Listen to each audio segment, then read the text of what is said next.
Comment se libérer de la peur du rejet? C'est ce qu'on va voir ensemble dans les minutes qui suivent aujourd'hui dans cette vidéo. Et attention parce que la réponse risque de te surprendre, alors écoute bien.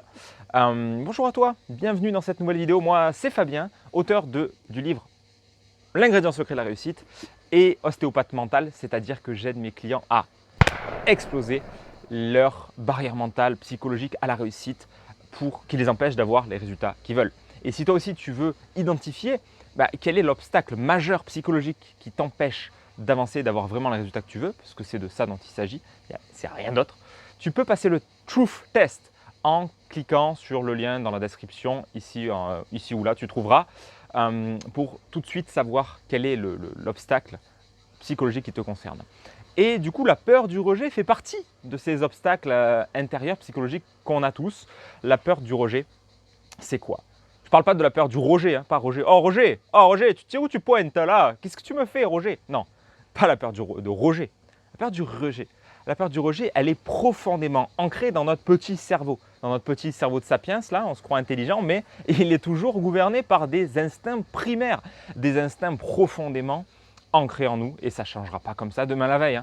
C'est ce qui fait d'ailleurs que beaucoup de gens ont peur de parler devant une caméra. Si tu regardes la première vidéo que j'ai faite, c'était 2015, c'était pas du tout la même chose qu'aujourd'hui. Ce n'est pas le même niveau d'aise parce que on a une peur inconsciente, quoi qu'on en dise, de que va penser l'autre, qu'est-ce qu'ils vont dire de moi.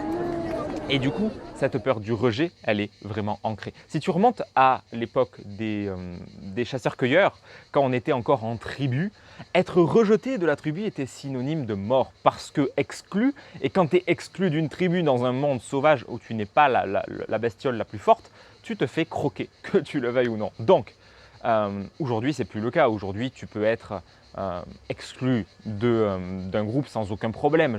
Je veux dire, tu peux avoir tes amis qui te bannissent définitivement. Tu peux retrouver facilement des amis dans n'importe quel contexte, des associations, voyageant, au travail, peu importe, j'ai envie de te dire, aujourd'hui c'est facile. Et pour autant, la peur du rejet, on l'a toujours, c'est toujours ancré en nous.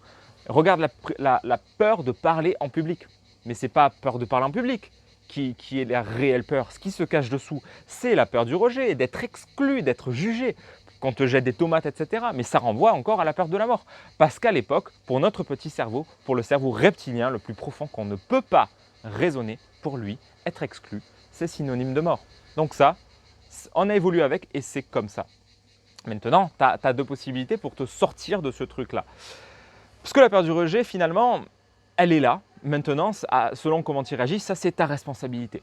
La plupart des gens, la plupart des coachs, ils vont te dire « mais fais comme les Toltecs qui te disaient, ne le prends pas personnellement, laisse couler, écoute, c'est pas ta faute, c'est la perception des autres, c'est leur avis. Et leur avis, finalement, il compte pas tant que ça, c'est pas très grave. Écoute, regarde, observe, laisse couler, qu'est-ce que je te dise ?» Donc la plupart des gens te disent ça. On pourrait dire le premier niveau déjà pour dépasser la peur du rejet. Et on va dire c'est pas mal, c'est pas génial, c'est pas super parce que ça ne va pas changer ton affect, ça ne va pas changer ton ressenti et ça va quand même maintenir cette forme de peur, c'est-à-dire que tu le veuilles ou non, ça va continuer à t'affecter dans tes tripes, tu le sens de toute façon, tu vas encore sentir des choses, donc tu ne vas pas complètement t'en dégager avec ça. Ça te permettra de prendre la distance, donc c'est cool, mais ce n'est pas suffisant. Moi, ce que j'aime bien, c'est quelque chose qui punch, quelque chose qui fonctionne, qui donne du résultat, mais vraiment, tu vois, qui ne laisse pas de place au hasard. Et ça, peu de personnes vont être prêtes à le faire. Et cette méthode-là, pour se débarrasser vraiment de la peur du rejet, elle est très simple en fait. C'est plutôt que chercher à l'éviter, à le raisonner, à le modifier, c'est chercher à t'y confronter. Tu prends le rejet ici et bam, tu fonces dedans en fait. C'est vraiment une approche systémique. Si tu as déjà entendu parler de l'école de Palo Alto, de l'approche systémique, c'est quelque chose d'extrêmement puissant. C'est souvent l'ultime solution quand tout le reste n'a pas fonctionné en fait. Je te donne un exemple très concret. Quand tu as une personne qui ne fait pas ce que tu lui dis, tu vas faire un appel à l'action inverse. Tu vas dire surtout ne fais pas ça. Et c'est là où tu as le plus de probabilité que ça fonctionne paradoxalement. Si tu dis à un enfant de ne pas faire quelque chose, il va le faire, il risque de le faire. Donc ça a été basé sur, c'est basé sur cette école de Palo Alto. Donc, c'était des chercheurs comme Paul Václavic, comme Giorgio Nardone qui ont popularisé cette méthode et qui est juste géniale. Pour les troubles alimentaires, ça marche très bien. Pour les dépressifs, ça marche très bien. Pour les suicidaires, enfin, il y a des protocoles vraiment qui ont été inventés, qui sont utilisés dans des centres thérapeutiques qui sont géniaux. Mais ce n'est pas le contexte ici. En tout cas, moi, je l'ai adapté à la peur du rejet pour cette vidéo. Donc, en fait, c'est très simple. Plutôt que chercher à éviter la peur du rejet, tu vas t'y confronter. Autrement dit, qu'est-ce que tu peux faire aujourd'hui pour aller te confronter à ce qui te fait peur? Plutôt que chercher à éviter, bah, tu vas y aller. Moi, c'est quelque chose que j'ai adopté assez tôt dans ma vie. J'avais peur de parler en public. Qu'est-ce que j'ai fait? Je me suis inscrit à Toastmaster et j'ai commencé à faire des discours devant des gens alors que ça me faisait flipper. J'étais tétanisé, je ne savais pas quoi dire. Et pourtant, j'ai commencé à en faire 1, 2, 3, 4, 5 et ainsi de suite. C'est comme ça que j'ai pu faire des conférences. 40 personnes, 150 personnes, puis monter devant un public de 1500, 2000 personnes. Bref, c'était quelque chose qui m'apeurait profondément et je ne te dis pas que je suis le plus à l'aise au monde aujourd'hui, mais je peux le faire et je suis beaucoup plus à l'aise. Parce que au lieu d'éviter la peur et de me dire « ouais, mais peut-être que ce n'est pas pour moi parler en public », j'y suis allé et j'ai foncé dedans. Donc ça, tu peux l'adapter à la prise de parole en public, mais tu peux l'adapter à tout. Si tu as peur d'appeler des prospects, justement, commence par en appeler un aujourd'hui. C'est exactement ce que je vais m'entraîner à faire aussi avec la prospection à froid. Même pas pour prospecter à froid, parce que j'ai envie de te dire, c'est un moyen comme un autre. Moi, je préfère l'idée du bouquin, écrire un bouquin, apporter de la valeur, ça me fait kiffer. Mais ça peut être aussi faire des vidéos comme je fais là. Mais la prospection à froid, c'est aussi un canal qui fonctionne. Mais je ne vais pas tant le faire pour prospecter, pour attirer des clients. Je vais le faire pour m'entraîner encore plus à dégager une bonne fois pour toutes cette peur du rejet qui est, que je le veuille ou non, encore ancrée en moi et il y a encore des éléments à bosser là-dessus. Donc moi, ça sera mon prochain axe. Peut-être que toi, ce n'est pas ça. Peut-être que toi, ça va être faire des vidéos justement. Peut-être que ça va être d'écrire un bouquin. Peut-être que ça va être de parler en public. Peut-être que ça va être mais même pas dans le contexte du business. Peut-être que ça va être avec le sexe opposé, d'aller parler à des personnes. Je ne sais pas. Ça, là, c'est à toi peut-être de mettre la vidéo sur pause et de réfléchir quelques instants à qu'est-ce que tu pourrais faire pour aller confronter cette peur du rejet et non pas l'éviter.